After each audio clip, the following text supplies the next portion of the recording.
is the Public Works Committee. As you may have heard, there was a withdrawal of a petition to close an alley, so that's not on the agenda today. We have the usual consent agenda items, and then we have one general agenda item, the report on the construction manager at risk project delivery method. So this should be a brief meeting with, let's see, Councilor McIntosh, are you on? I am not on the committee. You are not on the committee. As I was reminded once upon a time, there is no formal quorum requirement. Without any objection heard, the items on the consent agenda will be passed forward to the full council as needed. Any of those that are action items. I believe we mostly have information items and a couple of resolutions returning donated property or authorizing granting of easements. So they will pass forward, and we will now go to item G1, please. Item G1, report on the construction manager at risk project delivery method. All right. And reporting on this is our Assistant City Manager, Mr. Turner. Mr. Chairman, members of the committee, over the past year or so, the city has been in the process of implementing the bond projects council authorized and that the voters approved the funding for. And we have seen some issues that I've talked to the committee and individual council members about. And I wanted to bring to your attention an alternative project delivery method that has been used by other communities. And sort of as a lead into that, I'll tell you that what we've traditionally done is used a process called design, bid, build, where we go out, we hire an architect or a engineer to do a design. We get that design completed. We then put that design on the street with plans and specifications. Contractors bid on that based upon that design and those specifications. And then we bring that proposal to council, that bid to council for your approval. The benefits to that process are it's very well established. It's been used for all of the 20th century from what I've been able to determine. It is understood, therefore, by both sides of the equation, the contracting industry as well as the municipalities, the owners. It is a very good way of knowing that you've gotten the best price or the lowest price for the service or the product that's going to be constructed for you. Some of the disadvantages are it creates a competitive environment. It does not allow for contractor involvement in the process of doing the design, and so you may come up with a design that could have been more effectively constructed or more inexpensively constructed if the contractor was involved, and there are other issues as well. One of the issues that is a concern for the City Council, as we understand it, is that it allows us to specify things like MWBE participation, set goals for that, but it doesn't allow for as much flexibility in it as alternative methods that I'll discuss in a moment. An alternative method that has recently been used by some other communities is something called design build. NCDOT is using that a lot, and the big benefit to that process is that it allows for a faster construction schedule than with the traditional design bid build. And under design build, what happens is that the city hires a consulting / contracting team. You put proposals on the street, and then those teams will propose back to you. You make a selection based upon their proposals. You can include price, but you're not making your decision based upon price. You're making it based upon qualifications. And the price that you eventually end up paying for the construction is established partway through the design, not at the beginning or at the end of the design, at the beginning of the construction bid process. So it's a more collaborative, it's obviously a much more collaborative process since they form their own team and work for you, but they have self-selected their team that is going to work for you. The newest process that has been proposed is something called construction manager at risk. And with that process, the city hires a designer, and that designer then develops a plan, and partway through the plan, you also hire a contractor, and you force them together as a team. You put together your own team, if you will, composed of who you think would be a good designer and who you think is a good contractor, and tell them to work together to give you a product. And as they work together, you're paying them for developing the plan, and partway or near the end of the plan development, they will give you a guaranteed maximum price, and that's what they will build the project for. You won't pay any more than that, but I'll say this for the first time, and I'll try to say it 2 more times. The construction manager at risk process does have benefits, but for Winston-Salem, it's my opinion that we will pay more than with the traditional process. And I'll get to the reasons why I think that in a second. But once you've put the team together and they've given you the guaranteed maximum price, they will build the project, and then that's all you'll have to pay. You can set conditions that you like, such as you would like a higher level of MWBE participation, and you would like to have local contractors.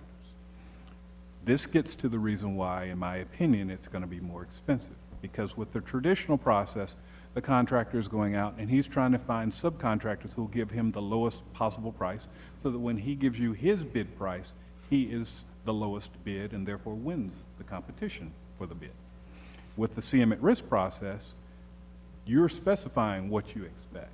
And if you say that you want 10% MWBE and 10% local or 20% local, the contractor is going to go out and find contractors who can meet that requirement without regard to lowest price, because he's not in a competitive environment. He's in a proposal environment. And so those conditions will mean that it will be more expensive than with the traditional process. That should be 2 times I've said that. The advantage, however, is that you have more control over some of those non-financial elements to the process that you don't have with the traditional design bid build, which forces you to accept the lowest responsible bidder. The alternatives that we have seen used in other cities, Durham has expressed and has talked about how beneficial they have seen this process of using CMR at risk, or construction manager at risk. And we had a long conversation with them about why did they go that route, how did they talk to their council about it, and they had some negative experiences with the traditional process, similar to those we're having, although they actually had some actual failures, they indicated. But they had the problems of getting no bids, high bids, not enough bids, poor quality bids, the same sorts of things that we've talked about that we're seeing with the traditional design bid build. And low participation from minority contractors. And low participation from not only minority contractors, acute issue, but also subcontractors in general as an issue. So again, the CMR process has benefits to the city, but in my opinion, it will be more expensive, but it provides control for those types of things that the council has recently expressed, has traditionally expressed concerns about, and has recently expressed acute concerns about. I'll be happy to answer any questions you may have. Thank you, Mr. Turner. Questions? Mr. Clark? I think most of what we build is not particularly complicated. Sidewalks, even the police station, things of that sort. And I think our traditional method seems to work okay. I would emphasize responsible bidder. I think sometimes we don't adequately qualify bidders, and so we may get some bidding that we think they are. The convention center was different, and we actually set a different format in place. We actually did pre-approve the bidders. Right. So there's a case, because it had to meet some very specific timelines, and this part of the building had to be open on these dates, and this part on these dates, et cetera. It may have worked better there. I'm not saying it would. I'm just puzzled, how do you, let's say we're gonna build a fire station, we pick this construction company and this architectural firm. Where's the incentive for them to give me a good price if they're picked right at the beginning? Well, Unless I give them a budget, it's gotta be under this number or something. we're contractually obligated to tell them what our budget is. I'm sorry, we're statutorily obligated to tell them what our budget is at the beginning of the process. So that would actually go out in the RFP when we're soliciting teams, if you will. Would that be a cap then on what they had to do it within? Yes. Can I ask a question? Are we statutorily obligated under the current method or only at construction manager risk? Only construction manager at risk, and maybe design build, I can't recall, but not under the current method. Typically, contractors know what we're looking to spend, don't they? Because the budgets are public record. Right, so that's not a real big difference. Your sophisticated contractors will look and Yeah. figure out what the budget is based upon what the CIP looks A bit like. of dollar under it. Well, we actually had some this year that were bid on budget. Had two the other. Did your question get answered? Really? Well, just a comment, I think I'm kind of agreeing with Mr. Turner that for the plain vanilla stuff, I think it probably makes sense to continue with it are. I thought of the convention center as an exception. The other one may be, and this is in history now, but when we rebuilt the water treatment plant, to me, that's a very different type of building. It's a lot of piping and this and instrumentation and things of that sort, which is not something typically any builder would do. And I believe the construction company that built both the Swan and the Thomas plants were from a long way away. New York City. New York City, yeah, because it's just such a strange. One other thing I'd mention, and that it does get to a point that you were making, which is that there is a threshold, a dollar value above which CMR makes sense to the industry, and below that, it doesn't really make sense. That threshold is somewhere in the $5 to $10 million range. So if you're building a fire station that costs $3 million, you're not going to meet the threshold. If you're building a water treatment plant that costs $50 million, yeah, you've crossed the threshold easily. Mr. McCown? But also in that same sense, you can take multiple projects and can do the CMR at risk process, not just saying we're talking about a fire station, but you could be talking about a fire station and a couple other pieces that could fall under a manager that's overseeing multiple projects. And Durham did talk about that. They said that they had made that decision. They did point out that what you need to make sure of is that they're good mating projects, that you don't try to mix and match things that don't make any sense for one contractor to handle, because that's what you're trying to do, is get one contractor who's going to be able to handle all of the projects in the batch. So if you had several fire stations and you wanted to do them at the same time, that would obviously make sense. But if you had, say, a fire station and a park and a roadway, then those really don't correlate well. Right. And one of the big things in terms of the increase of subcontractors and increase of what those subcontractors look like, particularly when you look at minority and women-owned businesses, my understanding both from Durham and other places that they've seen substantially higher participation that often exceeds what the goals are. And so one thing I would be interested to understand is that oftentimes the challenge that we hear from other contractors is so difficult to find them, but then on this side of it that they're able to find, and not only just find them, but actually them doing good work with the projects. I've had some conversation with some local contractors about that very issue, and specifically about the library, the county. I think the library, I believe, is close to 30% NWB participation. As I understand it, and what they're telling me is that in a traditional design bid build, they've got it. It's competitive. They're trying to come up with the lowest price possible to win the bid, and they have to have those minority contractors lined up in time for the bid. In fact, we've had them come in and not bid because they didn't have them in time, and that hampers their ability, they say. But if it's a construction management at risk process where you hire the contractor and then over months you're negotiating that not to exceed price, and even after that, they still have discretion as the contract goes along to bring in different contractors, that they're able to hire people that wouldn't necessarily be the lowest bid, but they're local or they're minorities or both. so that they're able to do that. I think I'm convinced that Ms. Turner is correct. You will get much higher participation, but it will be a little bit more expensive. Right, and my thing would be in terms of looking at cost benefit from the expense that's there, in terms of if you are able to increase the number of local contractors hitting those targets, as well as being able to increase participation within historically underutilized businesses, whether they're women or minority owned, in terms of those dollars are dollars that are circulated back into this the local community. And for me, that's when you look at public spending, I think those are big pieces that we have to take into consideration. It doesn't sound as if there are any restrictions on our using one method some of the time and another method other occasions. You have to make a decision on the use of design, build, and CMR for the specific project. Otherwise, staff is free to use the traditional process on any project. But if council chooses to use the alternative methods, then you have to take an explicit action. But only on that project. But only on that project. And in fact, your action only applies to that project. Okay. Yes.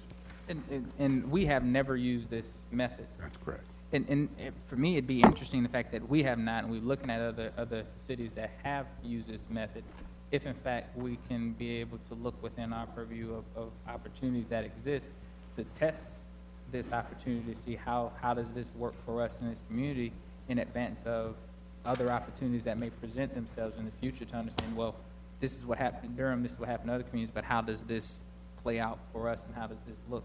That's, I don't know beyond that how we actually get to understand it for us in this community unless we try it on some level of project, unless there's another way No, I think if you want to have a true understanding of how it works in Winston-Salem, we would have to try one in Winston-Salem at some point.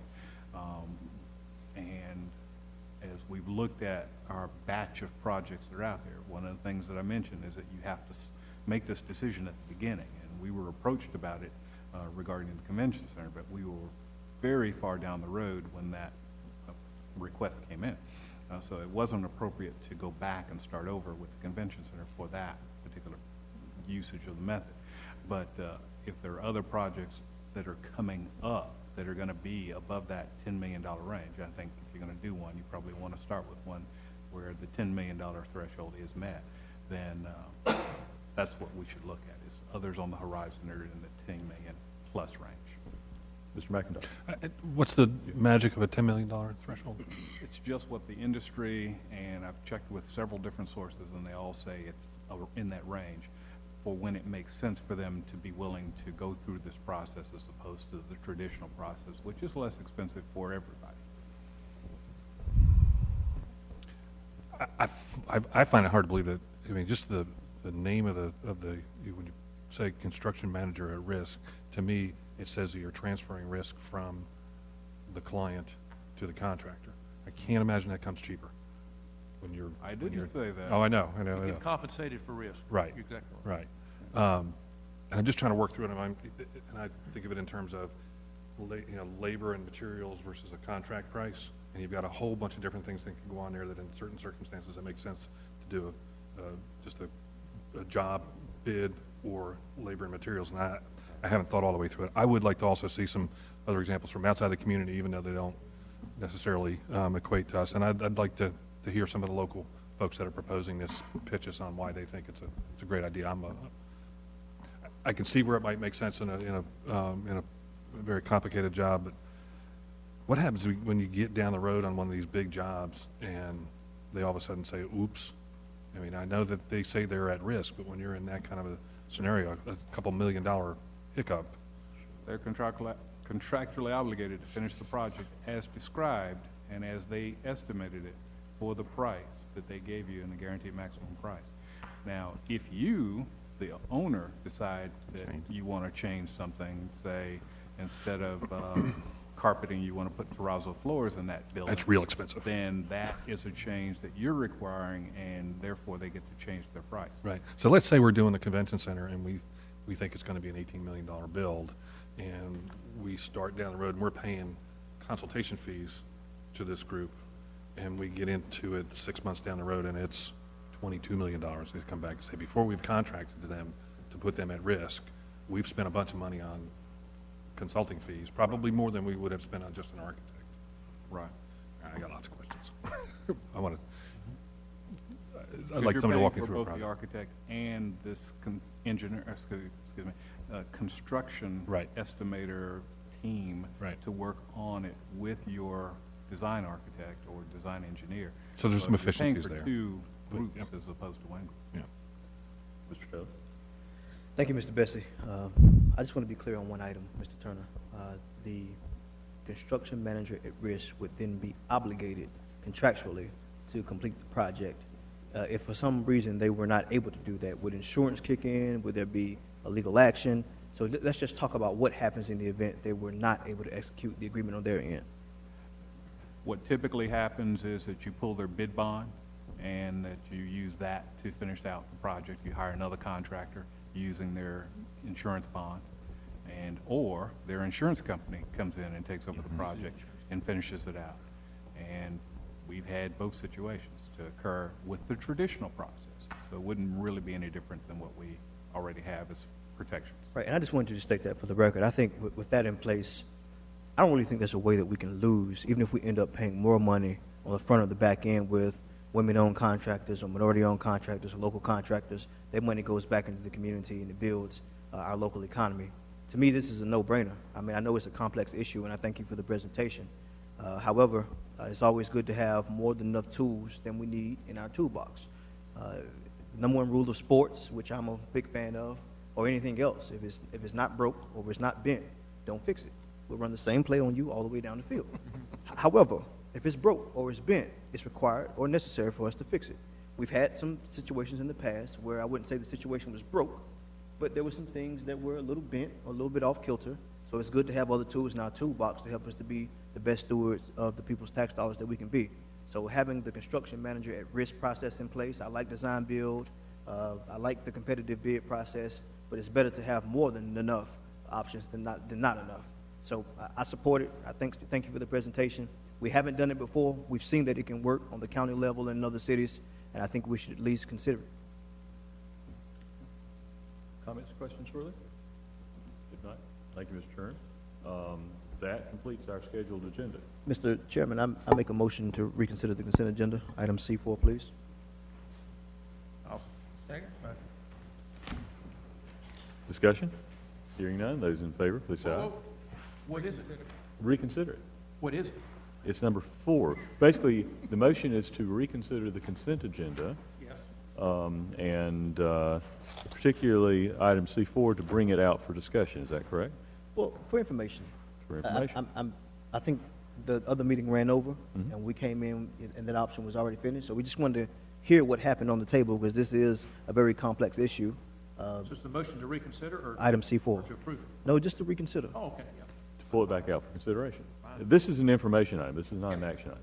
Okay. All right, so without objection, we will bring this back for a presentation. And the memo is listed from Mr. Turner, but we also have Mr. Huff here.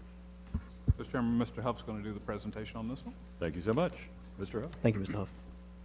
Yes, Mr. Chairman, members of the committee, this is an item that was previously discussed in the February Public Works Committee, where there was a request by the committee to have information brought back on retrofit options for the airport, as well as some possible incentives for stormwater fee reductions for anybody who should choose to build stormwater controls to reduce their runoff. As far as the retrofit options, staff looked at a couple of different avenues, broke down the area in question, and basically you have a breakdown in your packets of that potential cost for both sand filters and for bioretention cells. We used a costing formula that NC State has utilized in recent years, a white paper that they put out. And again, you can see the cost breakdowns for a couple of different options that would be acceptable. Moving on quickly to the incentive option, Staff has benchmarked a number of communities across the state that have stormwater fee incentive programs. All of them operate basically on the same methodology, whereas a developer, entity, property owner can put in a stormwater control and receive credit for the area that they treated. So if you basically treated 3 acres of impervious surface area, you could get 3 acres of fee credit proportional to that runoff reduction.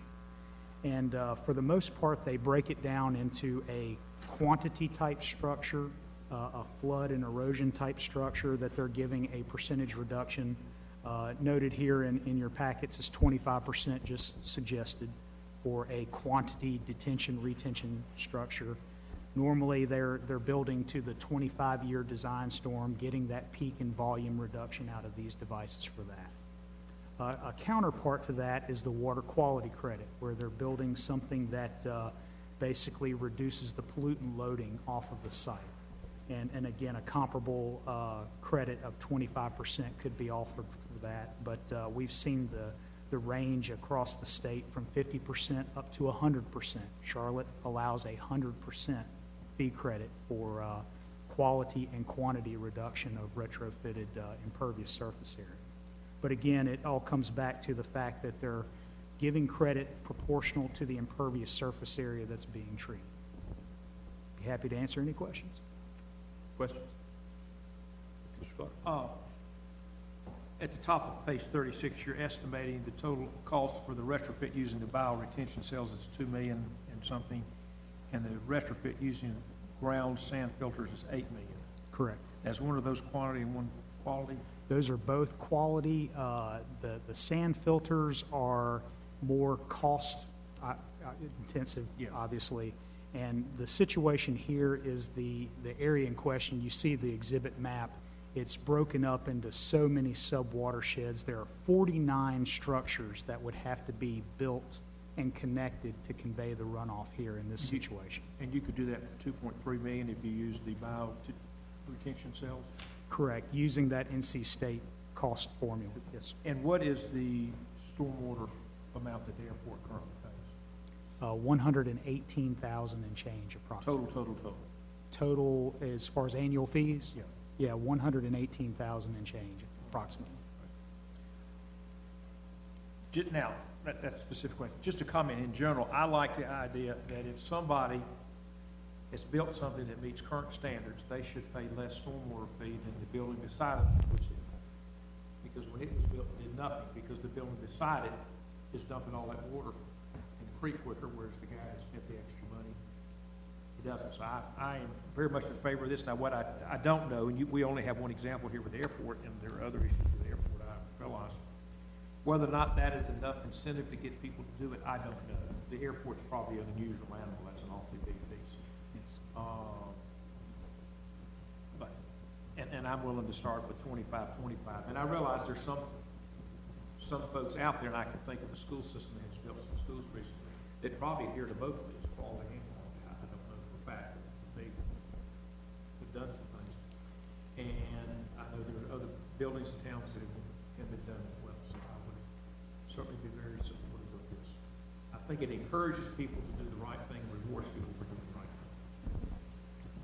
Any other? Yes, Mr. Yeah, Taylor? I just want to say, and I completely support the original stormwater reductions that were proposed for the airport. I just want to commend this particular committee for having the courage and the fortitude to have these types of conversations. There have been much commentary and rhetoric in the media and other places about the county and the city and how we're not able to come to an agreement for the greater good of the citizens who either benefit from the airport or who utilize the airport. And I just wanted it to be discussed for the public to show them that we are having positive, good faith conversations towards reaching agreement with the airport, with the county, and with some of the other particular organizations who might be benefited by this particular option. So, as Mr. Clark has stated, I support the incentive options, and we are having positive conversations about the airport and other entities.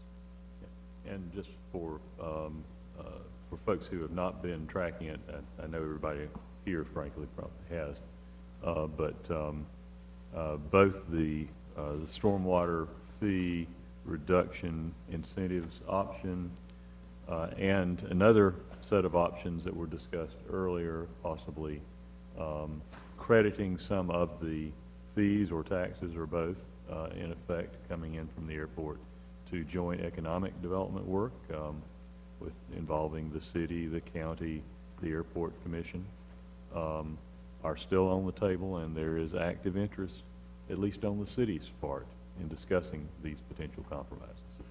I believe probably all of us here are hopeful of some accommodating settlement of the differences, rather than seeing this matter go to legislative debate. But at this point, the ball is not entirely in our court on that.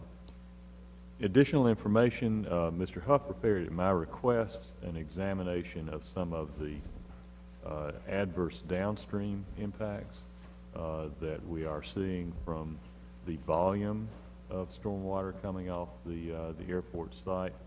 I reviewed that information and found it impressive as a description of the problem that downstream properties and stream channels are dealing with as a result of that particularly large outflow.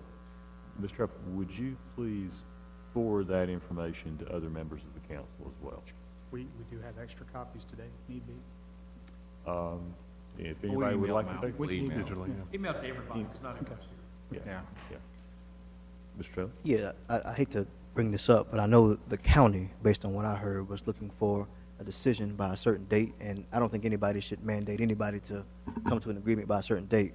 But I would just ask, as the chairman of Public Works, that you continue to be in contact with the county and with those who are interested from the Airport Commission's perspective to try to bring this to a resolution. And I think we're working towards it, and I know you're interested in bringing it to a resolution, and we want the county to know that as well.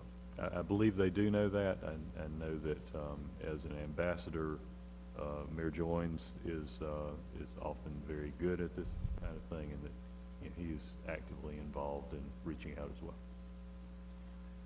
Is there, yeah, Mr. I Clark? have another unrelated issue. Okay, that was what I was about to ask. I would just like for staff to prepare a report for us.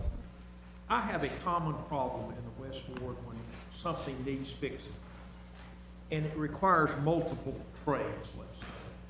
And by the way, this is what my business does. When I'm making a widget, it may go through the bending department and the welding department and the painting department, etc.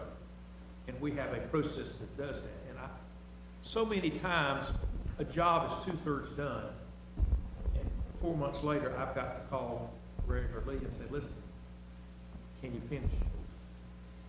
And I'm curious on how do we determine what different steps, and it may be, well, this may be too simple. I had a sidewalk proposal.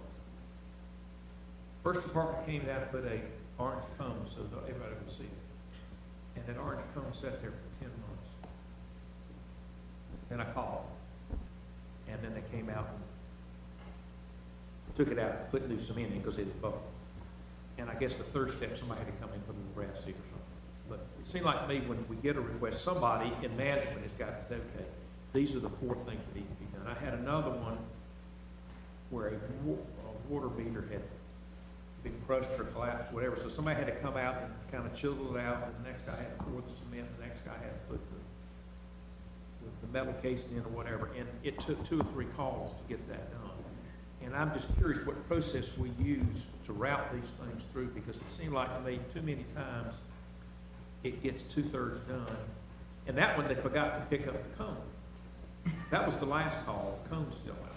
So just curious as to what our process is there. Certainly, we'll bring something back. Thank you. Such a law-abiding bunch in the West Ward. In my neighborhood, the cone just disappeared. Okay, any other business from members of the committee? Nothing further. Mr. Turner, any other business to come before the committee? No. All right. Thank you very much. Ladies and gentlemen, we are adjourned. Thank you.